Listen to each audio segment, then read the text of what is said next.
컴퓨터 개론 및 실습 온라인 강의 14번째 시간입니다. 이번 강의부터는 C++의 기초를 공부하는데요. C++는 원래 상당히 분량이 많은 내용입니다. 하지만 한 학기 동안에 C 언어, C++ 기초를 모두 공부해야 되기 때문에 가장 핵심적인 내용만 살펴보겠습니다.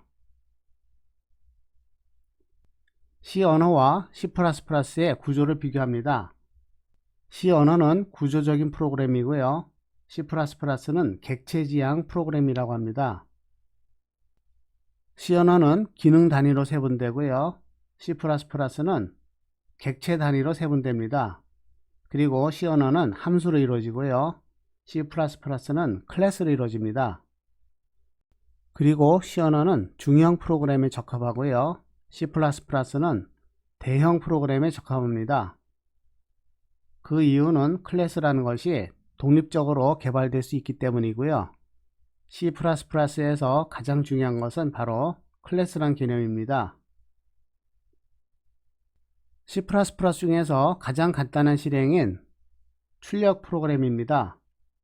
갈색으로 표시된 부분은 모든 프로그램에서 항상 포함하는 디폴트라고 보시면 됩니다. C++에서 워낙 중요한 내용들이 많기 때문에 많은 것들을 포함하고요. 네임스페이스라는 것을 포함합니다. 이건 다음 장에서 다룰게요. C++에서는요, 출력의 경우에 이와 같이 cout라는 명령을 쓰면은 포맷을 알아서 출력해 줍니다. 이러한 출력이 아주 편리할 때도 있지만요, 경우에 따라서는 프린트 파일 명령어가 훨씬 편할 때도 있습니다. C++에는 네임스페이스 이름 공간이라는 것이 있습니다. 복소수 i라는 변수를 쓰고 싶은 애플이라는 프로그래머와 정수 ijk에 있는 i를 쓰고 싶은 멜론이라는 프로그래머가 각각 프로그램을 짭니다. 그런데 각자 전역 변수로 i로 선언하면요, 나중에 합칠 수가 없겠죠. 같은 이름이니까요. 예를 들어서 1반의 홍길동, 2반의 홍길동으로 동명이인이 있는 경우죠. 그래서 이것을 구분하기 위해서요, 이와 같이 네임스페이스를 정의합니다. 이름 공간이니까 이 내부에 이름들을 모아 놓습니다. 예를 들어서 데이터형 컴플렉스가 주어져 있다고 가정하고요. 컴플렉스형 데이터 i를 이름 공간 F 안에 넣습니다. 멜론이라는 이름 공간에는 인티저 i를 포함합니다. 그러면 여기 있는 i와 이쪽에 있는 i는 서로 다른 집에 속해 있기 때문에 구별이 가능하죠. 그렇다면 네임스페이스 변수의 호출은 어떻게 할까요? 더블 콜론 연산자를 씁니다.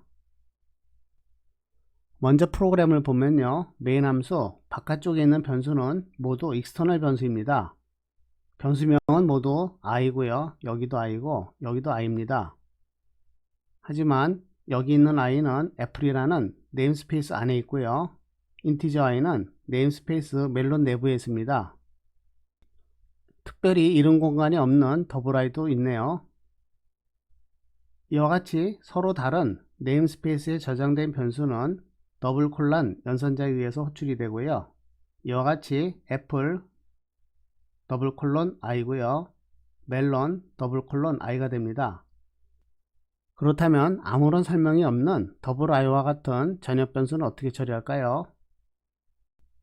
이와 같이 앞에는 아무것도 없고요, 더블 콜론 i라고 쓰면 됩니다. 앞에서 공부했던 구조체를 다시 포함했습니다. 왜냐하면 클래스를 배우는 것이 얼마나 중요한지를 강조하기 위한 것입니다. 구조체를 사용하는 경우에 사칙 연산은 모두 함수로 처리합니다. 예를 들어서 곱하기, 나누기 이러한 함수를 정의합니다. 이것은 지난번 강의에서 실행해 본 것들입니다. 그렇다면 구조체를 사용할 때는 어떤 게 힘들까요? 두 개를 더할 때 add라는 함수, 뺄 때는 sub라는 함수와 곱할 때는 mul, 나눌 때는 divide라는 함수를 부릅니다. 단순한 작업에서는 큰 문제가 안 되는데요. 자, 이러한 수식이 있습니다. 상당히 복잡하죠? 이것을 함수를 이용해서 표현하게 되면요, 이렇게 길어집니다. 도대체 무슨 계산인지 알 수 없겠죠? 이런 식으로 프로그램을 짜면은 효율도 떨어지고 가독성도 떨어집니다.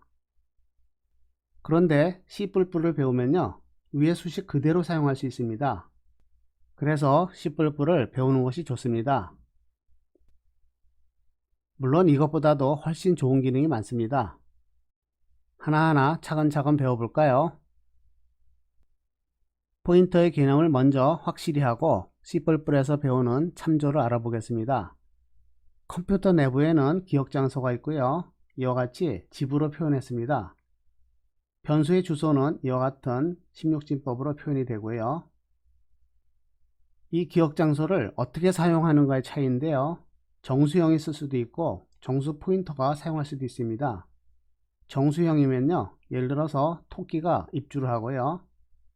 정수 포인터인 경우는요, 말 그대로 포인터가 입주를 합니다. 변수명은 각각 정하기 나름이고요. 여기에 저장되는 값이 차이가 납니다. 정수형은 이와 같이 정수 데이터를 저장하고요. 정수 포인터는요, 다른 집의 주소를 저장합니다. 여기 집의 주소가 cc로 끝나니까 여기서 그 주소를 저장합니다. 다시 말해서 모든 변수는 변수의 주소가 있고요. 데이터를 저장을 합니다. 어떤 데이터를 저장하느냐에 따라서 정수형이냐 정수 포인터인가의 차이입니다. 위에 프로그램을 실행한 결과를 보면요, 인티저 포인터는요, K값의 주소를 저장했습니다. 그래서 KP에는 K의 주소가 출력됐고요. 그런데 KP라는 포인터도 자체의 주소가 있습니다. 어딘가 기록 장소가 있으니까요. 이와 같이 포인터의 개념을 다시 정리했습니다. 그러면 포인터를 이용한 계산이 어떤 문제가 있는지를 알아볼까요? 먼저 첫 번째 함수 dist1은요, call by value입니다. 더블 x로 주어지면요, 앞에 있는 값을 복사해서 원본은 바뀌지 않습니다. 변수 x, y, z는 모두 3만큼 이동을 하죠. 그리고 제곱을 해서 스퀘어루트를 리턴합니다. 이것은 인수가 아주 깔끔한데요. call by address인 경우에는요, 포인터이기 때문에 더블 스타가 붙습니다. 그러면 포인터를 받아서요, 값을 변화하려면 앞에 스타를 붙여야 됩니다. 여기까지는 그럴만한데요. 결과를 볼 때요, 변수 값을 제곱을 하는 것인데요, 앞에 있는 스타는 기억 장소의 값을 실행하는 것이고요. 두 번째 있는 스타는 곱하기입니다. 그 다음에 또 기억 장소를 실행하는 것이고요. 스타가 너무 많아서 아주 복잡해 보입니다. 그런데 인수가 깔끔한 왼쪽에서는 변수의 주소를 모르기 때문에 원본의 값을 바꾸지 못합니다. 그렇다고 오른쪽처럼 주소에 접근하니까 원본의 값을 바꿀 수는 있는데요. 인수가 너무나 복잡합니다. 사실 처음에 스타가 두 개 있는 걸 보면요, 깜짝 놀랍니다. 그렇다면 두 방법의 장점은 가지고 단점은 없애는 둘 다 가능한 방법이 없을까요? 이것이 바로 C++에서 개선된 점입니다. 참조, 레퍼런스라는 것은요, AND 연산자를 사용합니다. 우리가 앞에서 공부했을 때는 AND 연산자는 실행문에서 변수가 제정되어 있는 메모리의 주소를 얻어내는데 사용되었습니다. 하지만 C++에서는요, 선언문에서 사용할 수 있도록 업그레이드 되었어요. 선언문에서 사용되는 경우에는 이미 존재하고 있는 다른 변수의 참조를 의미합니다. 여기서 잠깐 선언문과 실행문의 차이를 볼까요? 선언문에는 항상 데이터형을 선언하는 명령어가 있습니다. 이와 같이 3으로 초기화를 했는데 초기화는 없어도 상관없습니다. 데이터형이 없는 경우에는 실행문이 됩니다. 이것은 기억 장소에 저장된 변수값을 읽거나 쓰는 것이죠. 레퍼런스, 참조를 쉽게 설명하면요, 어떤 객체의 줄임말 또는 별명 같은 것입니다. 예를 들어 애프터 서비스를 AS로 줄여서 말하는 것처럼 어느 쪽을 말해도 같은 뜻으로 받아들입니다. 그런데 참조는요, 생성과 동시에 초기화를 해야만 사용이 허용이 됩니다. 따라서 인티저형을 만드는데요. 애프터 서비스라는 정수형 데이터의 기억 장소를 확보를 합니다. 그리고 바로 이어져서 AS라는 참조를 만드는데요. 애프터 서비스를 참조한다는 것을 바로 붙여야 됩니다. 마찬가지로 정수형 데이터 인티저를 만들고요. 최라는 정수형 데이터의 참조를 선언합니다. 이때 정수형 참조 C는요, 정수형 변수 최의 또 다른 이름입니다. 그러니까 C의 값을 바꾸면 최도 바뀌게 되고요. 참조는 별명이므로 부르는 이름만 다를 뿐 같은 변수를 뜻합니다. 참조의 간단한 예제입니다. 앞에 부분은 항상 포함되는 공통 부분이고요. 메인 함수입니다. 정수형 변수 박, 최를 선언하고요. 참조 P는 박의 줄임말, 참조 C는 최의 줄임말로 선언해 둡니다. 그러면 박의 출생연도는 1988년이라고 하고요. 대문자 C라는 참조를 가진 변수 최는요, 2018년에 출생했습니다. 그러면 출력을 하는데요. 박과 박의 줄임말 최와 최의 줄임말을 각각 출력을 해보면요. 이와 같이 이름만 다를 뿐 같은 데이터를 가지고 있습니다. 그러니까 참조라는 것은요, 별명이기 때문에 아주 쉬운 개념입니다. 부르는 이름만 다르고요. 같은 변수입니다. 그러면 포인터와 참조는 어떤 점에서 다를까요? 정수형 변수 2개를 선언하고요. 정수형 포인터 2개를 선언했습니다. 이 경우에는요, 초기화를 안하고 나중에 주소를 받아도 됩니다. 그런데 참조인 경우에는요, 정수형 변수를 선언하고 참조만 먼저 선언할 수는 없습니다. 이와 같이 나중에 주소를 받는 것은요, 불가능합니다. 그리고 가장 쉬운 방법은요, AND의 위치입니다. AND가 왼쪽에 있으면 참조이고요, AND가 오른쪽에 있으면 포인터입니다. 상당히 쉽네요. 그러니까 포인터는 실행문에서 주소를 바꿀 수 있습니다. 왜냐하면 AND가 동호의 오른쪽에 있기 때문이고요. 참조 IR에 대해서 이와 같이 나중에 주소를 바꿀 수 없습니다. 동호의 오른쪽에 있으니까 말도 안 되지만요. 그렇다고 해서 왼쪽에 있다고 해서 말이 되는 것도 아닙니다. 구조상으로 보면 이것도 맞고 이것도 맞을 것 같지만 이것은 실행문이고요. 이것은 선언문입니다. 참조는 오직 선언문에서만 딱 한 번 주소를 받습니다. 앞에서 다뤄본 2개의 함수입니다. 왼쪽은 인수가 깔끔하지만 call by value이기 때문에 원본의 값을 못 바꿨고요. 오른쪽 함수는 주소에 접근하기 때문에 원본의 값을 바꿀 수는 있지만 이와 같이 인수가 아주 복잡합니다. 이 2가지의 장점을 모두 가진 것이 바로 참조입니다. 먼저 참조라는 것은요, 여기에 AND를 붙였기 때문에 더블형 참조가 됩니다. 더블형 포인터이고요, 더블형이고요. 이 3개만 추가를 하면요, 이와 같이 인수가 아주 깔끔합니다. 그런데 참조이기 때문에요, 별명, 줄임말이기 때문에 포인터와 같이 x의 값을 바꿀 수가 있습니다. 이 명령에 의해서 x의 값은 바뀝니다.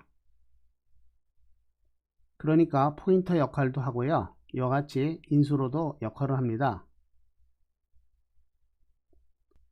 그러면 프로그램을 작성해서 확인해 볼까요? 실행 프로그램 리스트는요, 타자를 따로 치지 않아도 되고요, 해당 동영상 썸네일 설명창에서 복사합니다. 예를 들어서 이와 같이 설명창에 있는 것을 복사해서 실행을 하면 됩니다. 그런데 여기에는 공통 부분은 생략했습니다. 입력을 하다 보니까요, 이런 꺽쇠는 허용이 되지 않습니다. 먼저 call by value의 실행 결과입니다. XX, WY, WZ를 복사해서 받았기 때문에요, 프로그램에서 567로 주어진 것을 내부에서 변경을 해도 원본은 바뀌지가 않습니다. 그래서 567로 갔다가 내부에선 바뀌었지만 바깥에서는 그대로 값을 유지합니다. call by value죠. 다음으로 call by address와 call by reference입니다. dist2라는 함수는요, 포인터를 사용합니다. 그런데 포인터를 사용하면요, 이와 같이 포인터란 것을 매번 설명을 해야 됩니다. 아까 말했듯이 스타가 두 개 있으면요, 첫 번째 스타는 곱하기고요, 뒤에 거는 포인터의 실행입니다. 아주 복잡하죠? 심지어 호출할 때도요, x의 주소가 필요합니다. 그래서 또 AND가 필요합니다. 아주 짜증나는 일이네요. 하지만 call by reference 세 번째 함수에서는요, 더블 AND만 붙이면 됩니다. 이 AND 연산자만으로 함수 내부에서 함수값도 바뀌고 인수도 깔끔합니다. 심지어 호출할 때도요, 원본을 그대로 보냅니다. 포인터처럼 이와 같이 주소를 입력할 필요도 없고요, 변수 자체를 보내면 됩니다. 이 두 가지를 비교하면 call by reference 참조를 이용하는 것이 얼마나 편리한지 알 수 있겠죠. 프로그램을 읽기도 쉽고요. 두 가지 프로그램의 결과는 똑같습니다. 내부에서는 함수값이 바뀌고요, 밖에서도 바뀌었습니다. 포인터와 레퍼런스를 비교했는데요, 포인터는 스타 연산자, 레퍼런스는 AND 연산자입니다. 포인터는 등호의 오른쪽에 AND가 있습니다. 다시 말해서 포인터는 AND가 오른쪽에 있고요, 변수의 주소를 받아옵니다. 하지만 참조는요, AND가 등호의 왼쪽에 있습니다. 참조의 주소를 원본으로부터 받아온다는 뜻입니다. 쉽게 말해서 AND의 위치만 보면요, 참조인지 포인터인지 금방 알 수 있습니다. 포인터는 기억 장소의 주소를 저장하고요, 참조는 기억 장소의 또 다른 이름입니다. 줄임말이거나 별명이죠. 포인터는 선언문에서 주소를 받거나 실행문에서 주소를 받거나 둘 중에 하나로 가능합니다. 하지만 참조는 오직 선언문에서 딱 한 번만 초기화 가능하고요, 실행문에서는 참조가 불가능하고 변경도 안 됩니다. 다시 말해서 포인터는 다른 변수의 주소로 바꿀 수 있지만요, 참조는 처음 시작할 때 정해진 변수로 끝까지 변치 않습니다.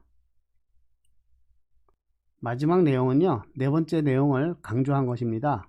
포인터는 기억 장소의 주소를 선언문에서 지정하지 않고 나중에 정해도 되지만요, 참조는 선언문에서 바로 변수를 참조하지 않고 비워둘 수 없습니다. 무조건 선언하면서 그 자리에서 바로 변수를 참조합니다. 이번 강의는 여기까지입니다.